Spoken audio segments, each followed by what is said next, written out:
Juízes capítulo 6.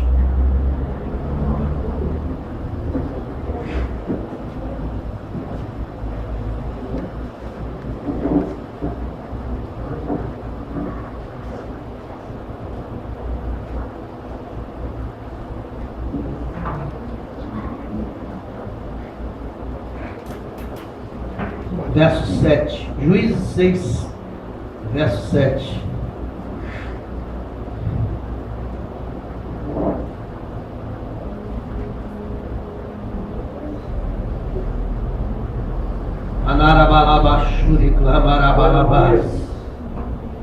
Deus se faz presente nesse lugar.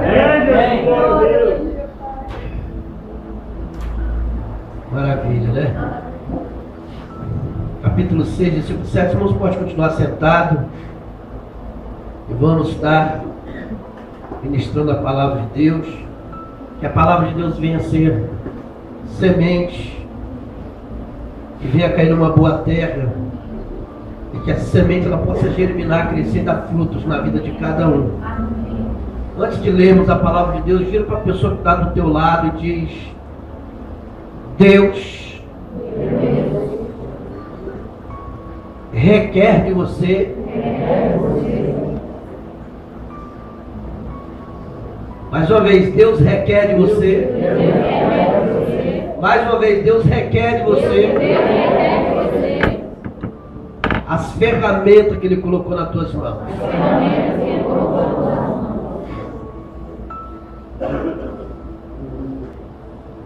Os filhos de Israel clamaram ao Senhor, e Deus nos enviou um profeta, que ele disse: assim diz o Senhor Deus de Israel, do Egito eu vos fiz subir, e vos tirei da casa da servidão.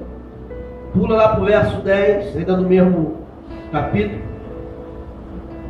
E vos disse: eu sou o Senhor, o vosso Deus, não tem mais servir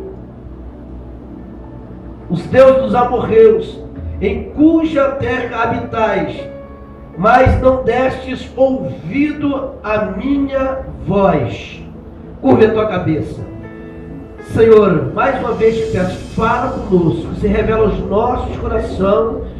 Fala, Pai querido, no nome de Jesus nós te pedimos, para a glória do Senhor. Amém? Amém. Todos aqui, eu creio que a maioria conhece a história de Gideão.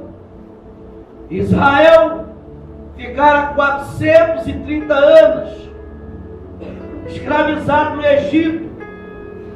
E depois que Israel saiu de dentro do Egito, da escravidão, Israel passara por algumas perseguições, algumas guerras. Muitas das vezes o inimigo se levantava contra Israel e Deus dava vitória para o povo dele. Nós vemos que nesse relato, durante 7 anos, o povo de Israel estava sendo saqueado pelos midianitas.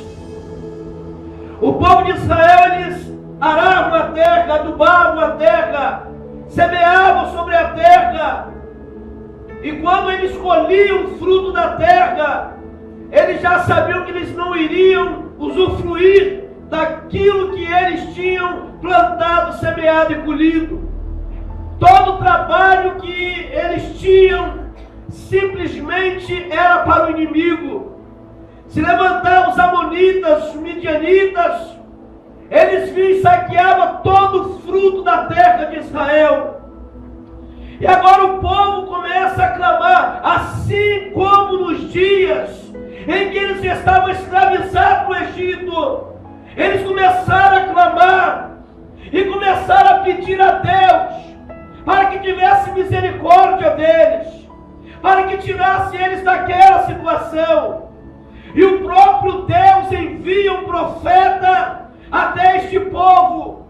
E o profeta agora abre a boca e começa a dizer para eles: vocês não lembram da onde vocês saíram?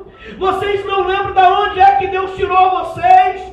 Vocês não conhecem a história povo que viveu lá cativo dos 430 anos dentro daquele Egito, o povo conhecia a história, o povo sabia quem era Deus, e estavam vivendo a mesma situação que naqueles tempos, nos tempos de Moisés. Agora Deus envia um profeta até eles, para chamar a atenção deles, para mostrar a eles que o que eles estavam fazendo estava desagradando a Deus. Esse povo estava vivendo uma vida de escravidão. Eles sofriam porque tinham que plantar, tinham que colher e não comendo o fruto que eles tiravam da terra. Tamanho era o sofrimento que eles clamaram ao Senhor, e Deus trouxe a resposta para eles. Simplesmente deixaram de servir a Deus para servir a outros deuses. Eles se esqueceram de Deus. Eles começaram a levantar altares a Baal, começaram a levantar postes ídolos, começaram a clamar outros deuses, os deuses dos amorreus, começaram a clamar os deuses dos cananeus, começaram a clamar aos deuses feitos pela mão do homem, se esquecendo de quem era Deus. E quando eles viram que não estavam mais aguentando, quando eles viram que não estavam mais suportando, aí lembraram do Deus de Israel. E muitas das vezes, nos dias atuais, não é diferente. Quando as pessoas, que às vezes entristecem a Deus, muitas das vezes peca tanto contra Deus, e quando começa a apertar, quando as coisas começam a ficar difíceis, aí eles vão lembrar de Deus. Mas eu glorifico o nome do Senhor, que mesmo no meio da rebeldia, mesmo o povo pecando contra Ele, Deus ainda é misericórdia. Você pode aplaudir Ele nessa noite? Deus ainda é misericórdia. Primeiro Deus envia o profeta para chamar a atenção do povo. No capítulo 6, no versículo 1 do livro de Juízes: porém os filhos de Israel fizeram o que parecia mal aos olhos do Senhor, e o Senhor os deu nas mãos dos midianitas por 7 anos. Então tudo que eles plantavam e o inimigo levava era permissão de Deus. Deus permitiu o inimigo ir saquear. Deus permitiu o inimigo levar até algum deles como cativo. Irmãos, era uma época tão difícil para o povo, porque se eles não semeassem, se eles não colhessem, eles não eram só levados cativo, eles morriam, perdiam a vida. Alguns historiadores da palavra de Deus, eles chamam a dizer que o povo arava a terra, semeava na terra, e na época da colheita, eles largavam a colheita, colhia e deixavam no campo e fugia para as montanhas com medo de perder a sua própria vida.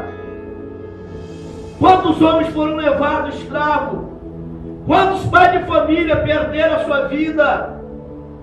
Agora eles estavam passando por essa situação. Deus permitiu isso acontecer para que eles pudessem acordar. Talvez tem pessoas aqui nessa noite, comigo foi assim. Precisou algo acontecer comigo para me acordar. Eu ouvia falar de Jesus. As pessoas falavam de Jesus, falavam de Deus, falavam do céu, falavam do inferno. Entrava no ouvido e saía no outro, não estava nem aí. Precisou ser desenganado da medicina, passar na mão de 10 médicos, precisou passar por todo esse reboliço. Quando eu cheguei na mão do último médico, ele abre a boca e diz: o que você tem, Isaías, não é para o homem, isto é o dedo de Deus. Isso é o dedo de Deus, porque até agora você só brincou, até agora você só ouviu e nunca deu crédito. Mas a partir de hoje, que haja uma mudança de Deus na sua vida. E a partir daquele dia, realmente houve uma mudança pela minha vida. Tanto que hoje eu estou aqui pregando para vocês. Então nós vimos que esse povo estava sofrendo. Deus permitiu para que eles acordassem. Deus permitiu para que eles tomassem uma posição. Deus permitiu para que eles pudessem novamente voltar a buscar a presença dEle. Às vezes, meu amado, nós viramos religiosos, nos acostumamos a frequentar uma igreja. Às vezes, até gostamos de estar em um culto, mas às vezes o nosso coração está longe de Deus. Às vezes estamos dentro da igreja, mas não queremos compromisso nenhum com Ele. E coisas acontecem para que nós possamos acordar. Porque Deus, Ele tem algo de grande para realizar através da minha e através da sua vida também. E às vezes Deus permite certas coisas acontecer. Eu me lembro que um dia eu estava no hospital, tinha passado a noite no hospital. E eu estava lá sendo tratado por Deus. Meu filho mais velho, Kennedy, uma noite não fiquei, foi 15 dias aqui no hospital. Mas numa noite ocorreu o que eu vou falar para vocês. 15 dias. O Kennedy foi internado às pressas, porque tinha um tumor do tamanho de um limão no fígado dele. E durante esses 15 dias, eu fiquei 15 dias, 15 noites dentro do hospital. Porque tinha os outros meninos, minha esposa tinha que ficar em casa com eles. E nesses 15 dias Deus tratou comigo dentro daquele hospital. E eu já era crente, já era servo de Deus. Um dia, eu vi uma mulher desesperada. E eu cheguei até ela e perguntei o que houve, por que você está desesperada assim? Ela, olha, a minha filha, ela vai ficar internada. Os 2 rins dela parou. E os rins não querem mais voltar a funcionar. Eu já não sei mais o que fazer. E ela desesperada. Eu falei para ela assim, olha, você está desviada. Você é afastada da casa de Deus, não é? Ela abriu a boca e começou a chorar assim, eu e meu marido, nós nos desviamos. Saímos da presença de Deus. E eu falei para ela, às vezes Deus toca naquilo que a gente mais ama, para que a gente possa tomar uma posição com Ele. Quem sabe o que está ocorrendo com você não é para Deus chamar a sua atenção. Será que não é Deus querendo chamar a tua atenção para que você volte a buscar a Ele como você buscava antes? E eu perguntei para ela, você quer reconciliar com o Senhor? E ela dobrou o joelho ali naquele corredor de hospital, levantou as mãos e reconciliou. Quando foi no outro dia à tarde, eu estava no quarto com meu filho. Chegou ela, mais um moço, fardado, PM. Os dois foram até lá onde eu estava. E ela disse, falou para o marido, foi esse moço aqui que conversou comigo. E aquele homem com lágrimas nos olhos, ele disse, olha, ontem mesmo eu fui à igreja junto com a minha esposa. A menina ficou aqui no hospital e nós dois fomos à igreja. Eu também reconciliei com o Senhor. E hoje de manhã, quando nós viemos para o hospital, a menina estava de alta porque os 2 rins dela voltou a funcionar. E eu falei, olha o que eu falei com você lá naquele corredor. De repente Deus permitiu algo na tua vida, não para te abater, não para te entristecer, não para matar você na fé, mas para você voltar a tomar a posição que Deus quer na tua vida. E ele falou assim, olha, meu amado, nós vamos para casa. A menina de manhã, ela já estava boa, ficou até a tarde. E à tarde eles vinham embora para casa, assim, se firmam no Senhor e não pensam mais em voltar atrás. E nessa história aqui não é diferente. Os filhos de Israel começaram a fazer o que era mal aos olhos de Deus. Eles começaram a se desviar da presença de Deus. Começaram a levantar postes ídolos.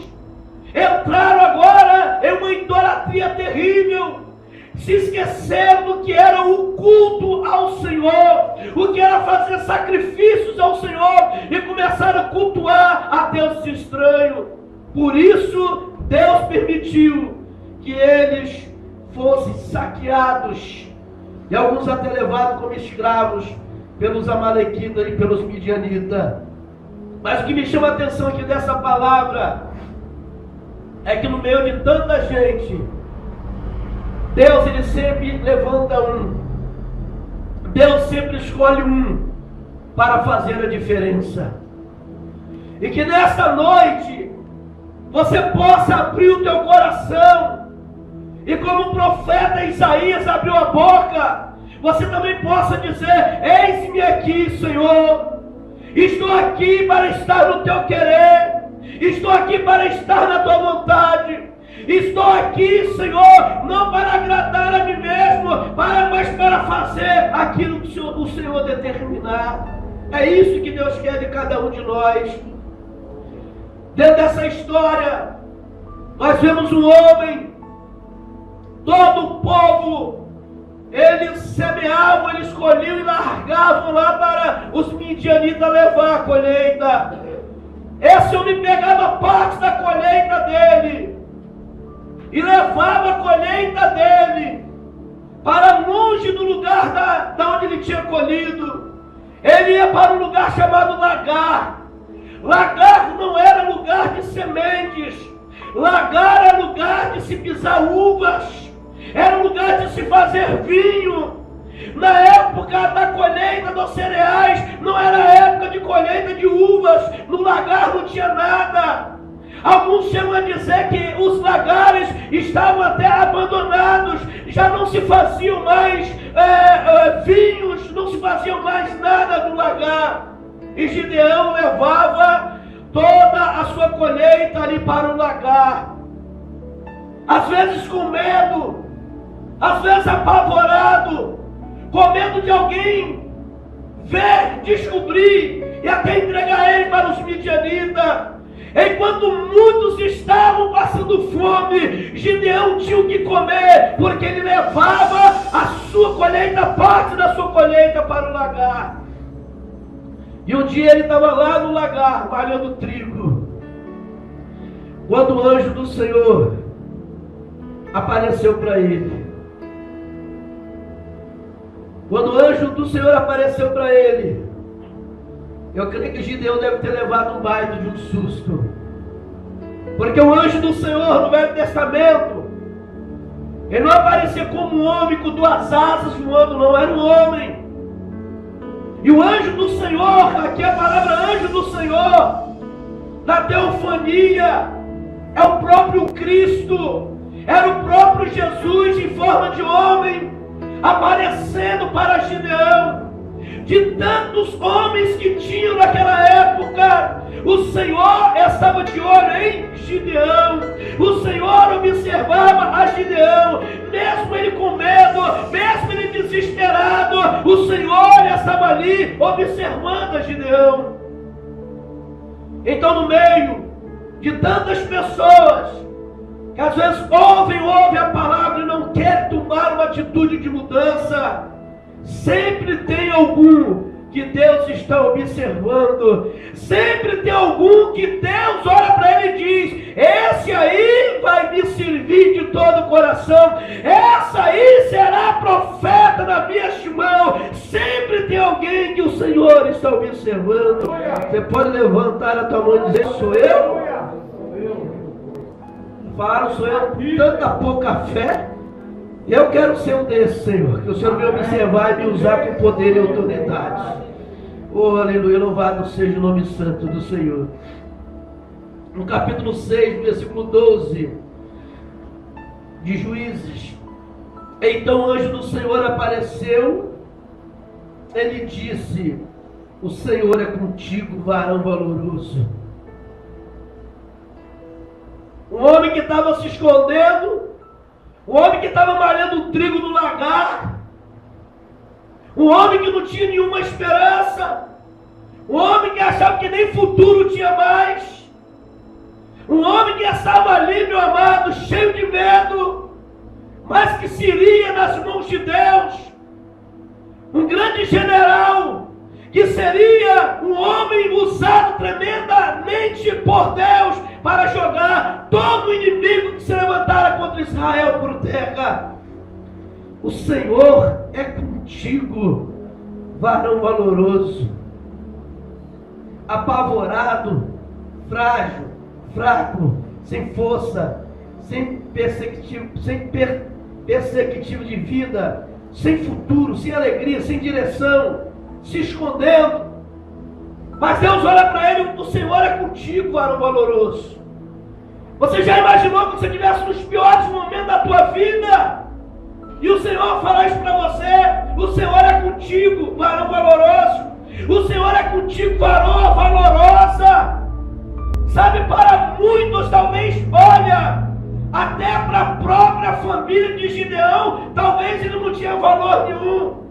Porque lá na frente, quando o Senhor palestra com ele, quando diz para ele, aleluia, que ele era valoroso, quando o Senhor diz para ele: vai nessa tua força que eu sou contigo, ele responde e diz: eu sou o menor da casa do meu pai. E a casa do meu pai é a mais pobre, a casa do meu pai é a mais miserável de Israel, a família mais pobre que tinha Israel. E ele ainda diz assim: da casa do meu pai eu sou o menor. Se eles não têm nada, piorou eu. Mas o Senhor continuou dizendo com ele que era com ele. Amém? Amém. Para Deus fazer uma obra na vida de uma pessoa, Deus não está olhando posição social. Deus não está olhando se é grande, se é pequeno, se é rico, se é pobre, se é gordo, se é magro, se é negro, se é branco. Deus não olha isso. Porque para o Senhor palestrar com Gideão, Deus ele sonda é o coração do homem. Deus ele sonda é o coração da mulher. Deus ele sabe o que passa em cada coração.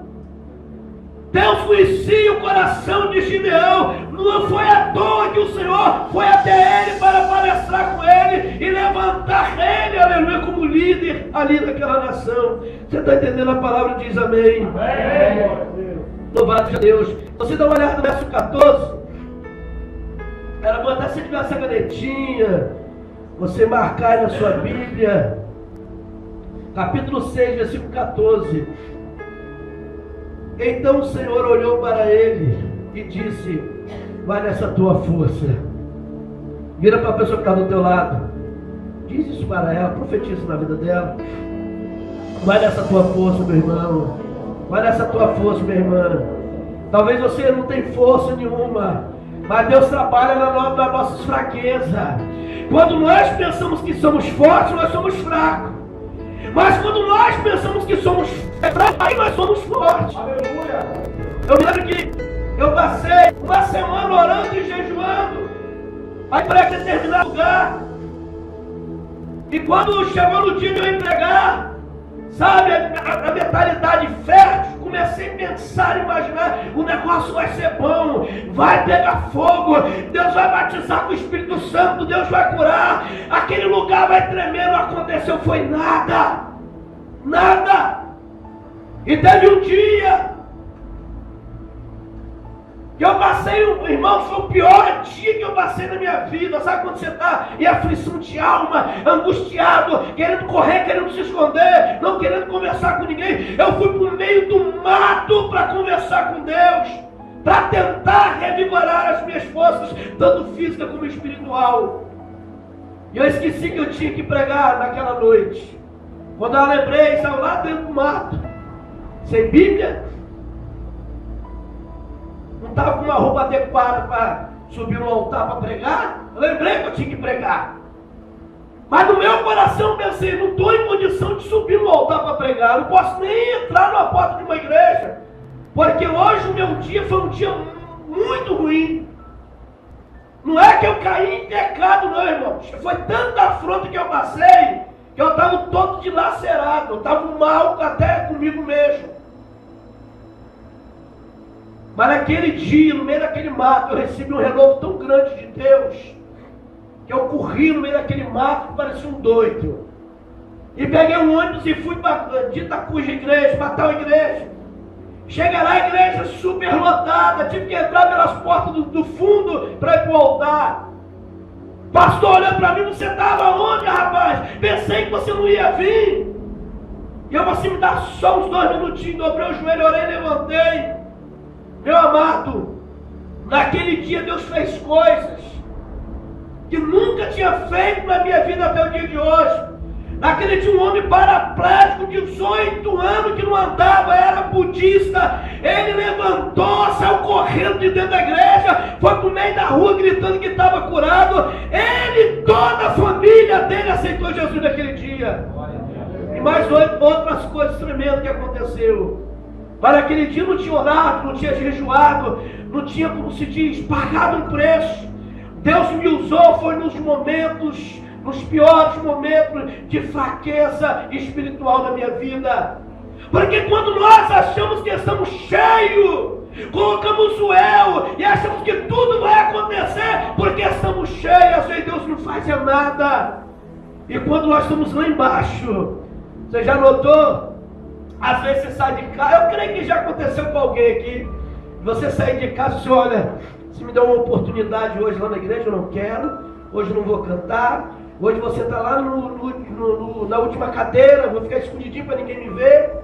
E de repente você recebe uma oportunidade. E aquele louvor que você já cantou tantas das vezes, naquele dia sai com tanta unção. Porque Deus está te usando naquele dia. No dia que você disse que não ia fazer nada, era o dia que Deus iria te usar. Então, o Senhor olhou para ele e disse, vai nessa tua força e livra a Israel. No verso 12, quando o Senhor apareceu para ele, varão valoroso, agora o Senhor diz para ele, vai nessa tua força e livra Israel. Que força, irmãos? Um homem que estava se escondendo, um homem que estava no lagar, um homem cheio de medo, que força que ele tinha. Mas o Senhor não estava falando da força do homem, mas da força que ele iria receber do Senhor. E nessa noite eu profetizo isso sobre a tua vida. Vai nessa tua força. A força, o revigoramento, Deus vai te revigorar. Deus vai te dar força. Você vai caminhar. E o que você tiver de fazer, vai fazer. E o nome do Senhor vai ser glorificado na tua vida. Bate palma glorificando o Senhor. Oh, glória a Deus. Vai nessa tua força. Livrar Israel da mão dos midianitas. Não tinha exército. Israel não tinha exército. O povo estava amedrontado.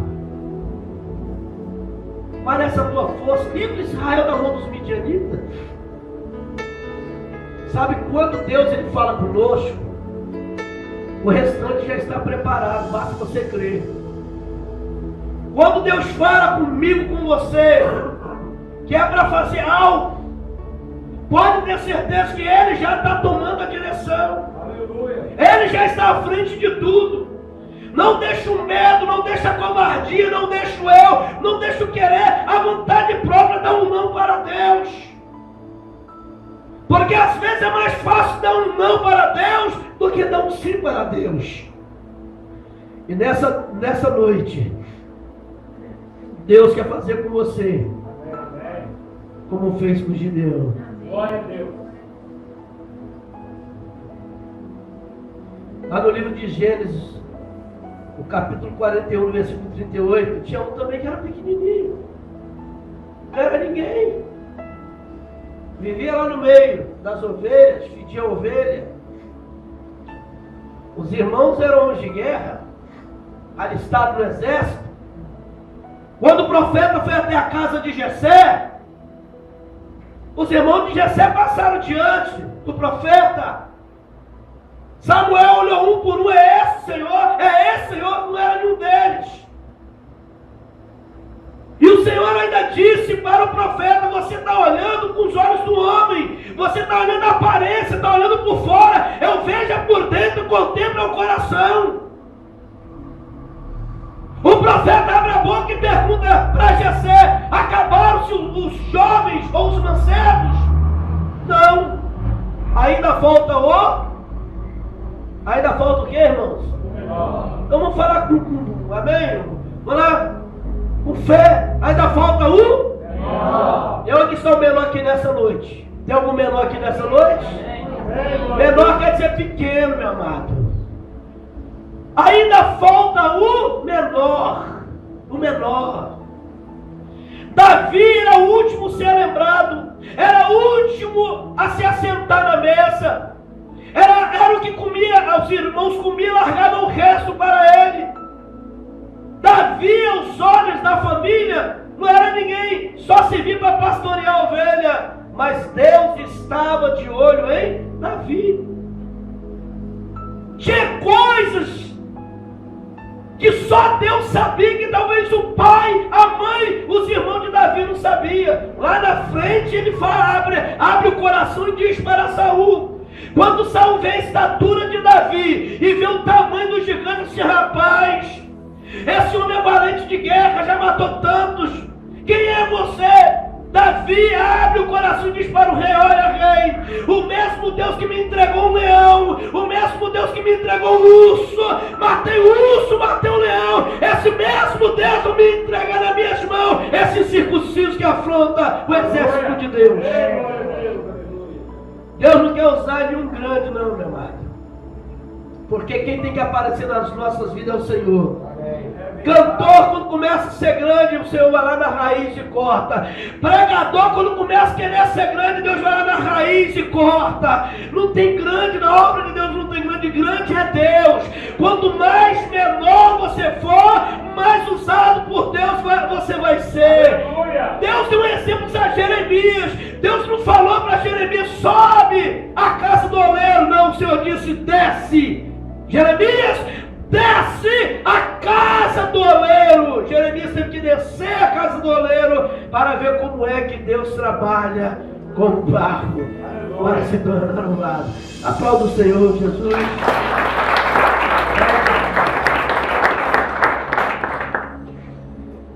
Sabe, de todas essas palestras que Gideão teve com o Senhor, capítulo 6, versículo 23 de Juízes,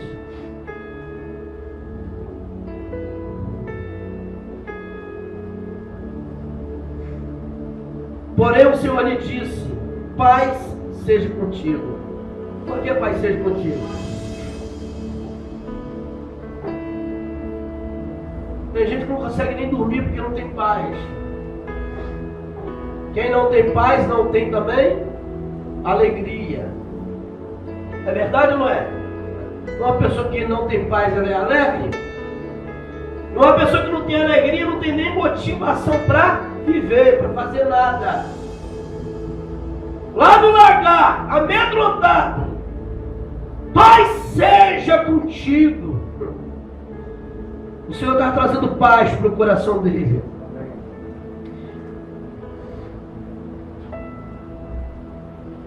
É o mesmo Deus que traz paz para o seu coração também.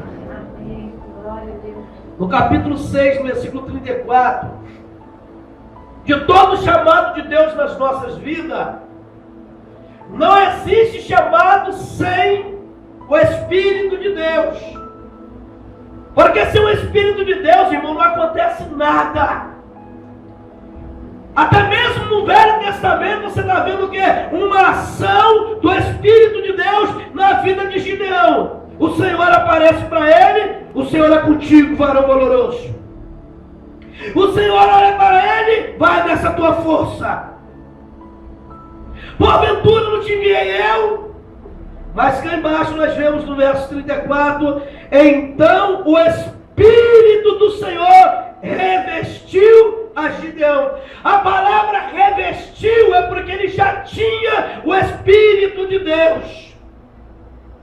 Se você tem uma camisa e você veste outra por cima, revestindo, ele já tinha o Espírito de Deus. Mas o homem amedrontado, o homem que estava se escondendo, o homem vendo tanta idolatria, o homem vendo até a família dele se afastando de Deus, mesmo assim ele ainda tinha o Espírito de Deus. E a Bíblia diz: então o Espírito do Senhor revestiu a Gideão, o qual tocou a buzina. E tocar a buzina, meu amado, nos dias de hoje, é você falar do amor de Deus para todos. É você testemunhar do amor de Cristo através da tua vida. Aleluia. Tocar a buzina. Quando você toca a buzina, tocar a buzina em Sião, perturbar os moradores da terra. Tocar a buzina é não se calar. Tocar a buzina é não desistir daquilo que Deus já falara para a vida de cada um. Tocar a buzina é estar no ídolo do Senhor. Tocar a buzina é continuar a fazer aquilo que você parou e Deus requer que você continue a fazer, porque é para a glória e honra do nome dele. Amém. Amém? Amém. O restante da história você sabe que 32 mil homens vai ter com Gideão. Os midianitas, os amonitas eram um exército que era muita gente. Gideão achou que era muita gente. Gideão, 32 mil homens, Gideão achou que era pouca gente. Era muito inimigo para pouca gente, 32 mil homens. Aí o Senhor vai e manda os covardes volte para trás, os medrosos voltam para trás. Ainda leva eles um ribeiro para poder beber água. Aí eles vigiavam na hora de beber água de qualquer maneira, porque tinha que estar na vigilância. Também era mão de volta, enfim. 31.700 homens, 31.700 homens voltaram para trás. Eu fico imaginando a cara de Gideão quando ele soube que só tinha 300. 32 mil não era nada. Com 300 ele ia fazer o quê? Mas como foi falado aqui no meio da mensagem, a glória é de Deus, não é do homem. Se ele permanecesse com 32 mil homens, talvez o coração dele iria se encher de orgulho. Conseguir com 32 mil homens vencer vários milhares. Mas com 300 homens, cutuca a pessoa que está do teu lado, e você tem coisa na sua vida que é só milagre. É verdade, aleluia. Tem coisa nas nossas vidas, meu irmão, é só milagre, é só Deus. Era para mostrar para Gideão que o mesmo que apareceu para ele debaixo do carvalho em Ofra, o mesmo que disse para ele: o Senhor é contigo, o mesmo que disse para ele: varão valoroso, o mesmo que disse para ele: vai nessa tua força, era o mesmo que estaria com ele, mesmo com 300 homens. Aleluia. E com 300 homens, ele venceu o inimigo. Eu não quero entrar aqui em toda a história, é uma história muito grande e a maioria de vocês conhece. Mas o que Deus quer falar aos nossos corações, se a igreja tiver 10 pessoas, talvez Deus está falando com 1, talvez com 2. O que Deus está falando para cada um de nós não somos fracassados, nós não somos derrotados, nós não somos um João ninguém. Nós temos um Deus que cuida de nós. Glória a Deus. Muitas das vezes o inimigo se levanta, mas ele só toca se Deus permitir. Os midianitas tocavam nos filhos de Israel, porque os filhos de Israel começaram a desobedecer a Deus.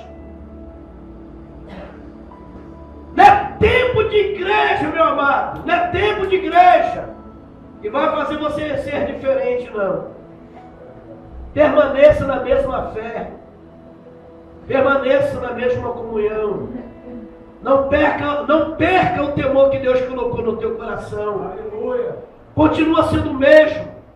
Gideão, toda a nação de Israel estava afastada de Deus, mas Gideão ainda tinha o Espírito Santo, tanto que ele foi revestido. E nessa noite Deus quer me revestir. Nessa noite Deus quer te revestir. Nessa noite Deus quer te dar força para você voltar a caminhar. Nessa noite o Espírito de Deus fala no teu coração: volte ao primeiro amor, pratique as primeiras obras, porque Deus, Ele conta com você. Aleluia, nesta terra. Deus, Ele conta com você. O que é para você fazer, não é outro que vai fazer no seu lugar. O que é para você fazer, Deus não vai mandar anjos para fazer por você, não. E se você não fizer aquilo que Deus chamou você para fazer, Deus pode cobrar isso de você. No capítulo 25 de Mateus, fala de 3 servos. Um recebeu 1 talento, o outro recebeu 2, o outro recebeu 5. O que tinha 5 trabalhou, ganhou mais 5. O que tinha 2 ganhou 4.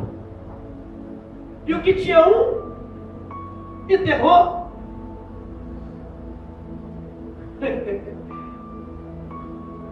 Mas pastor, ele tem razão, né? Um só, o que vai fazer? Tem que enterrar todo dia chegar, pegar e entregar de volta. Não. Se quem tinha 5 ganhou 5, quem tinha 2 ganhou mais 2. Quem tinha 5 estava com 10. Quem tinha 2 estava com 4. Quem tinha 1 tinha que estar com 20. Não é enterrar, não. Na igreja eu não faço nada. Lá que nem talento eu tenho. Tem talento nenhum.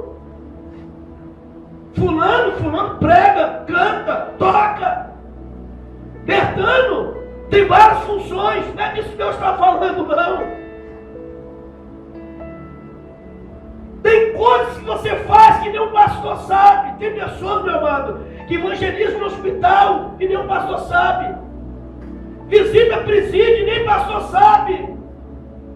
Tem pessoas que trabalham mais para Deus do que eu que sou pastor. Tem pessoas que não param. Uma hora está no hospital, outra hora está na casa do irmão orando pelo doente. E tem pastor que não faz nada. Às vezes na igreja de casa não faz nada. E tem aquele que é um membro e faz um monte de coisa. Não é posição dentro de igreja, não, meu amado. É talentos. Deus requer isso. Quem tinha 1 tinha que ganhar mais 1, ficar com 2, não. Primeiro, que aquele que tem, nos dias de hoje, mano, é outra pessoa que tem uma fazenda. Um fazendeiro, conforme o tamanho da fazenda, tem que ter o quê? Muitos funcionários. Tem que ter o vaqueiro a cuidar lá dos bois. Tem que ter aquele que vai passar foice no mato. São vários funcionários dentro de uma fazenda. Ou longe não precisa ser fazenda, não, numa empresa.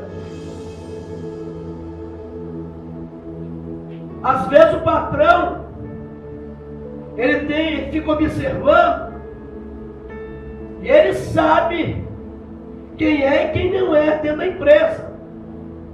O fazendeiro, ele sabe quem é e quem não é lá dentro da fazenda. De tantos funcionários que ele tem, esse homem tinha muitas terras, ele pegou 3, ele só tinha 3 funcionários, não, tinha um monte. Por que ele pegou 3? Ele deu 1 talento, o outro deu 2, o outro deu 5.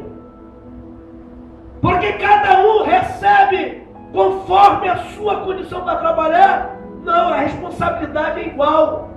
A cobrança, se você ler depois, que eu não quero entrar em detalhe, se você ler depois lá no texto, você vai ver que a cobrança foi igual. Porque um ganhou 5, vai ser mais bajulado, mais amado, mais abraçado, mais beijado. Ganhou 10 talentos. A outro ganhou mais 4, ganhou 4. Vai ser mais ou menos, porque o que tinha 5 ganhou mais. Aquele que ganhou 1 não vai ganhar nenhum abraço, talvez um aperto de mão, não. A cobrança é igual. Deus vai cobrar por igual. Aquele que trabalhou com aquilo que Deus deu será chamado de servo bom e fiel. Servo bom e fiel, entra para o gozo do teu Senhor. Aquele que Deus deu para ele fazer, ele não fez. Servo infiel. Servo infiel será chamado de servo infiel. Será amarrado às mãos, os pés, jogado nas trevas exteriores. É a Bíblia que diz isso. Então que cada um olhe para dentro de você e vê o que Deus está requerendo de cada um de vocês. E mesmo que você esteja fraco, mesmo que você esteja capengando, mesmo que você não está tendo força nenhuma, o Senhor, Ele não te abandonou, não vai te abandonar, Ele vai continuar a dizer com você: vai nessa tua força.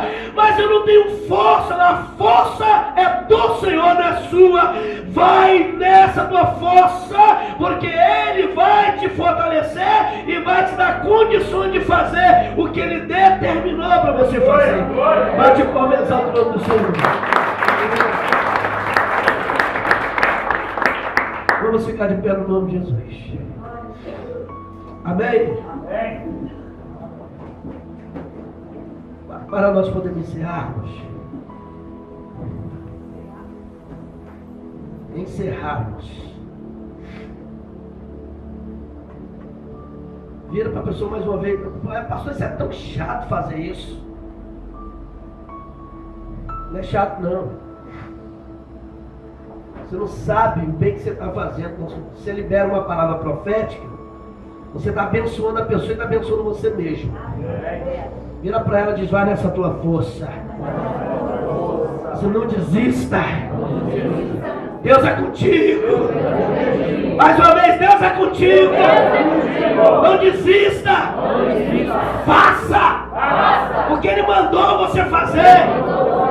Você não está aqui para agradar homem, nem você mesmo, mas para agradar a Deus. Bate palma para o Senhor, meu amado.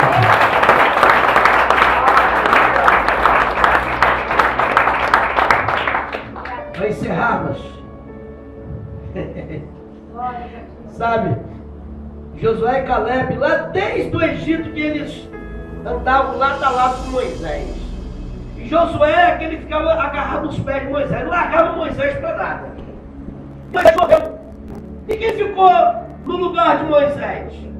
E não foi o povo que levantou, não, foi Deus. Foi Deus, não foi o povo. Quem ficou no lugar de Moisés? Josué. Mas Josué sabia o que Moisés tinha passado com o povo. A dureza de coração. E se a gente for olhar isso, meu irmão, a gente não faz a obra de Deus. Ah, mas aquele irmão não quer nada com Deus. Aquela irmã lá só o sangue. Se a gente for olhar isso, meu irmão, a gente vai perder a alma para o diabo. Nós não estamos aqui para cuidar de quem está bom, não. A gente está aqui para cuidar de doente. É isso. A igreja é lugar de cuidar de doente. E a maioria das pessoas quer cuidar de quem está com saúde, de quem está bem espiritualmente. É o problemático. É aquele que não quer nada com nada. É esse que você tem que orar, tem que aconselhar, tem que pegar e ajudar para caminhar. Vai sair firme no Senhor. Eu vou ficar pegando o pé de quem já está firme, meu irmão. Eu vou ficar bajulando aí quem já está, né, tomando mocotó quando está forte no presente de Deus. Eu tenho que me preocupar com aquele crente capenga que está dentro da igreja, está quase indo para o mundo. Eu não posso perder ele para o diabo. Nós não podemos perder essas pessoas para o diabo. Mas pastor não quer nada também. Já tive uma época que eu não queria nada. Deus não teve misericórdia de mim. Amém? Então, Josué queria desistir do chamado de Deus. Ele olhou para o povo, olhou para as circunstâncias da vida, olhou para as dificuldades, olhou para as afrontas que Moisés passou, que ele iria passar também. Lá no capítulo 1, versículo 9 de Josué está escrito isso. Quando ele estava pensando em desistir, em jogar tudo para o alto, chutar o pau da barraca, aí Deus fala para ele: não te mandei eu? Esforça-te, tem bom ânimo, não pasme nem te espante, porque o Senhor teu Deus é contigo por onde quer que andares. Moisés não olha, Josué não olha para o povo, não olha para a afronta, não olha para a dificuldade. Josué, eu não te mandei, eu não te chamei, basta apenas você se esforçar, porque o resto quem vai fazer sou eu. É isso que Deus quer falar com você nesta noite. Aleluia! Apenas se esforce. Como você vai ajudar uma pessoa que está desanimada, você está mais desanimada do que ela? Amém? Amém. Pai, queremos te agradecer por essa palavra maravilhosa, Senhor. Toma o teu filho, toma a tua filha pela tua mão direita nesta noite. Pai querido, que nós possamos nos firmar em Ti, caminhar em Ti, que possamos, ó Pai, nos fortalecer em Ti, e que nada e que ninguém possa nos impedir, nos atrapalhar de caminhar e de estar na Tua presença. E que possamos levantar aquele que está caído, no Teu nome fortalecer aquele que está fraco, no Teu nome libertar aquele que está oprimido, no Teu nome curar aquele que está enfermo, no Teu nome, Senhor, fazer prodígios e maravilha, assim como o Senhor foi com Gideão, seja conosco também, ó Pai. Tu trouxe a vitória para Israel, através da vida de um homem que ninguém dava nada por ele, mas o Senhor o encontrou ali, naquele lagar. Maioria de nós, ninguém dava nada por nós, mas o Senhor nos encontrou, o Senhor nos achou, e nós não estamos só. Grava essa palavra nos nossos corações, Senhor, e que possamos ir para casa remoendo esta palavra, que possamos nos fortalecer em Ti. Nós te agradecemos no nome de Jesus, para a glória do Senhor. Irmãos, amanhã às 19h30, às 20h, o Senhor nos achou e nós não estamos só. Grava essa palavra nos nossos corações, Senhor.